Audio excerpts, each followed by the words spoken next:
Hi there, my name's Tom and I'm back talking about F1 Fantasy. In this video, I'm going to be talking specifically about Alex Albon. So this is going to be the first episode in a new series, I guess you can call it, that I'm going to be doing, which will focus on one driver and go into a bit more detail on that one driver, as opposed to my normal videos, which are team selection videos, final thoughts videos about, a fantasy team as a whole. I want to focus on one driver in the build up to a Grand Prix weekend. So I'll see how this episode goes. If you like it, please let me know. Give it a like and all that. If you're not subscribed, subscribe, because I'll be making more of these videos, providing it's relatively well received. So yeah, in this video I'm going to be talking about Alex Albon, because I think Alex Albon, I've been saying it all season, to be honest. I think he's potentially a very good pick in fantasy, and I think he's on a lot of people's minds, given especially the last couple of results that he's had in the Grand Prix in Miami, particularly, and Australia as well, because he did really well, going from like the back of the grid up to 10th into the points, and he's starting to catch attention, and his price is starting to soar as well, so he's going to be on a lot of people's minds. So let's have a look at why is he so popular, and I'm going to give my opinion on whether I think he's a good pick going forward. So here he is, Mr. Albon, 26-year-old bloke. I'm going to go straight away just to have a quick look. Experience wise, 43 starts, so pretty relatively inexperienced, I'd say, in the grand scheme of things, compared to other F1 drivers. But something that's really interesting for me is his retirement rate, and this is really important, I think, in fantasy. His retirement rate is 9.3%, so 4 retirements out of, like I say, the 43 races that he started. 9.3% is extremely good, and in terms of fantasy, you really want your drivers that you pick to be reliable, otherwise you get the -10 for DNFs and that sort of thing. And I know the retirement isn't completely driver focused, there is the element of the car being reliable as well, but in general, DNFs can quite often relate to how the driver's style and how dangerous they are, how aggressive they are, and how more likely they are to get involved in scraps and get themselves knocked out, basically.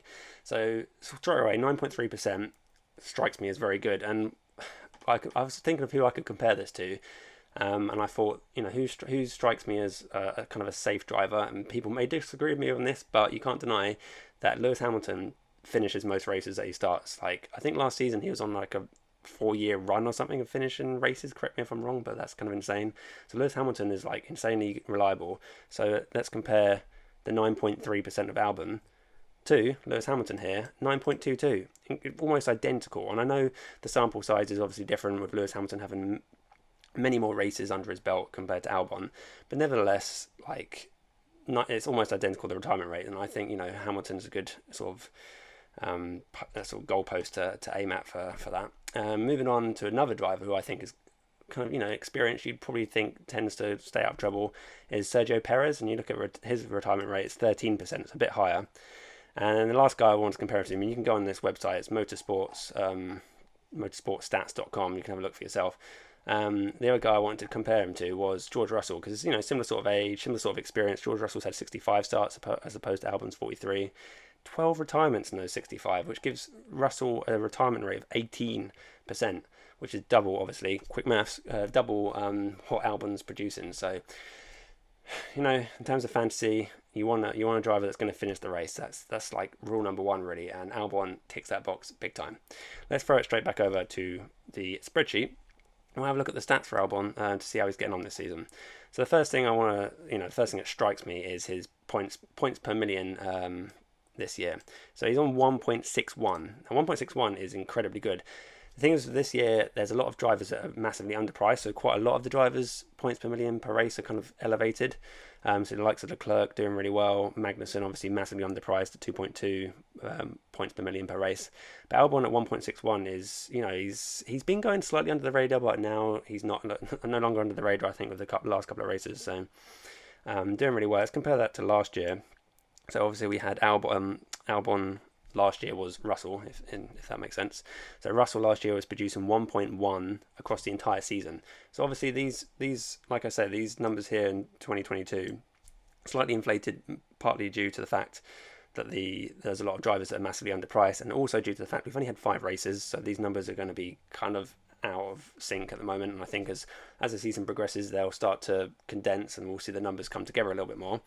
But nevertheless, after 5 races, 1.61 is obviously considerably better than what Russell was doing last year. And I think Russell last year was a very popular pick in fantasy. I had him in my team quite a bit last year. I thought, he's doing really well for me. But across the entire season, 1.1 points per million per race is fine. But yeah, at the moment Albon's doing 1.61, which is considerably better. So straight away that strikes me as Albon, is looking like a good pick. The trouble is with Albon is he's in a similar price bracket or with Magnussen, and Magnussen started the season off as a flyer. The Has got everyone really excited. Everyone's jumped on Magnussen, and fair enough.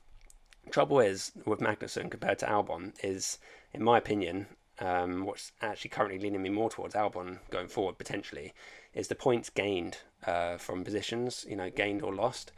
So Magnussen is only across the season, including the sprint race, Magnussen's gained 4 points, positive 4 points for positions gained. We look at Albon, he's gained 40 points, literally 10 times as many points as Magnussen for gaining points.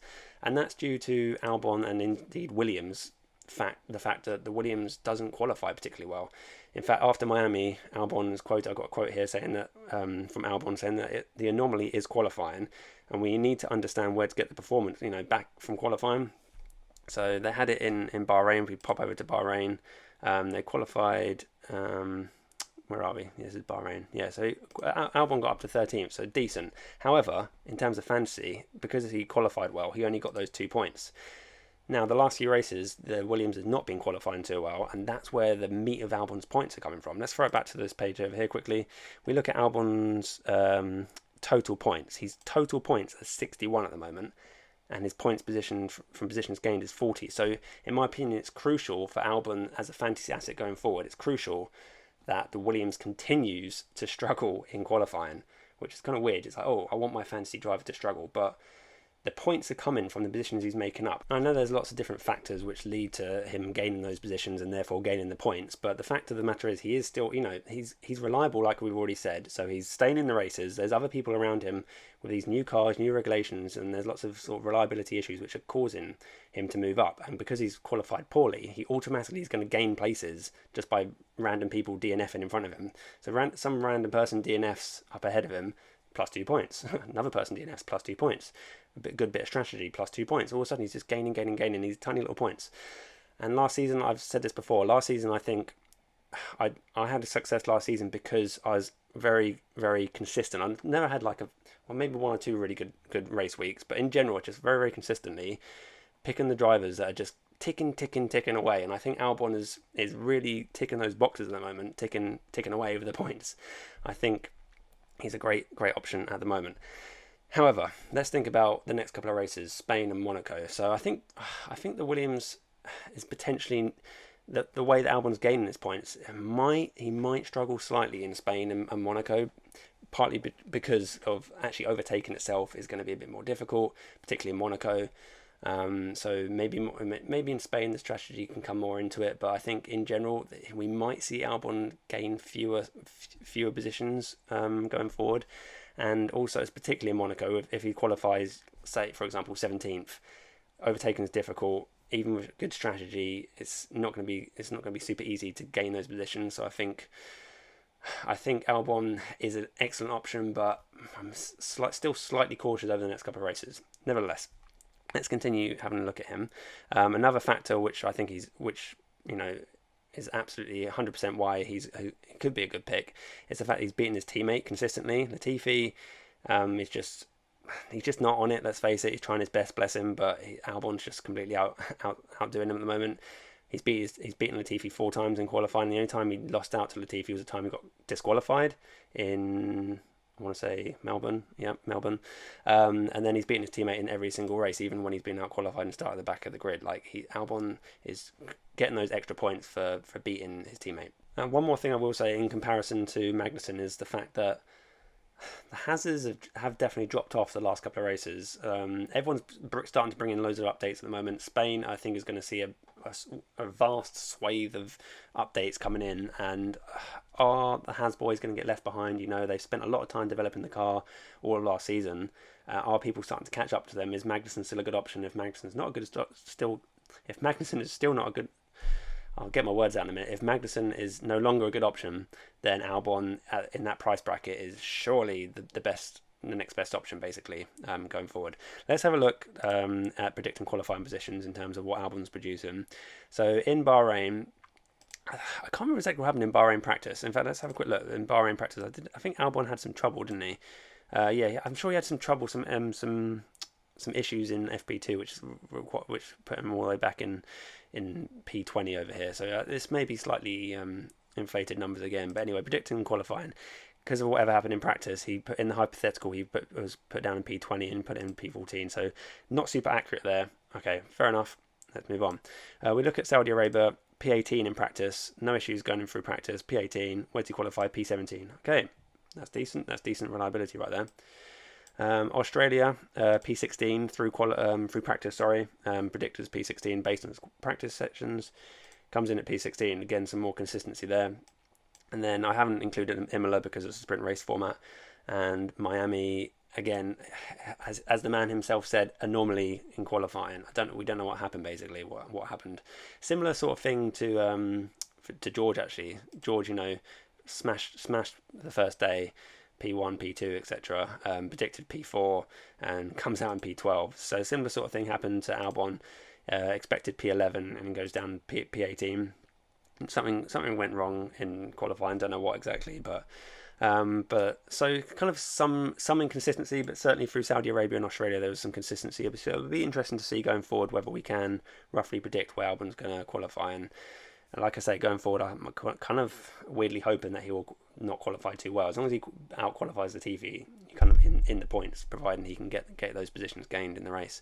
But getting positions gained in the race is it's a bit of a risky way to try and accumulate points. But what are the other options in that price bracket? One other thing I will say on the matter is the fact that obviously last year Albon was out of F1. He wasn't out of F1. He wasn't driving in F1, but he was working very closely in the Red Bull team. He's working closely with Verstappen, world champion last year, and also Perez. So he's gained a lot of experience just through working with those guys, and working a lot in the simulator, that sort of thing. And I think he's really matured in the last year. So I think just in terms, forget about all the stats and everything. As a person, I think he's really developed, really matured, and I think he's got a really cool head on his shoulders. And going forward, I think he's a great pick. So overall, I would say that Albon is arguably a very good pick. I've already said pros and cons over comparing him potentially to Magnussen, and we're starting to see sort of Magnussen on the slightly downwards trajectory, Albon on the slightly upwards trajectory. Is that going to continue? Can we rely on those positions gained points to keep Albon afloat? I mean, let's just very quickly, like I said, 40 points in total from positions gained, and out of 61. So for these drivers down the bottom end of the grid, positions gained is going to be the predominant way to gain fantasy points just in general. So Albon's excelling at that at the moment. He's the best one on the entire grid for gaining positions. Can he maintain that? Is he going to be able to maintain that through Spain and particularly Monaco, where the overtaking in particular was going to be slightly more difficult? That's tough to say. So yeah, that's pretty much it. Thanks very much everyone for watching. Please, like I say, give me some feedback on this video if you like the slightly more sort of pinpoint detail on one specific driver, and any suggestions for the next driver you want me to talk about. So yeah, I don't know how often I'm going to be producing these videos, just when I get some free time, because life is busy, but I've enjoyed doing a bit of research into the video and having a look at the data. It's kind of interesting to me, so I hope you've enjoyed it as well. Thanks very much for watching. I'll catch you next week for team selection video for Spain, and also final thoughts on the Friday. So yeah, thanks very much for watching everybody, and catch you later. Bye bye.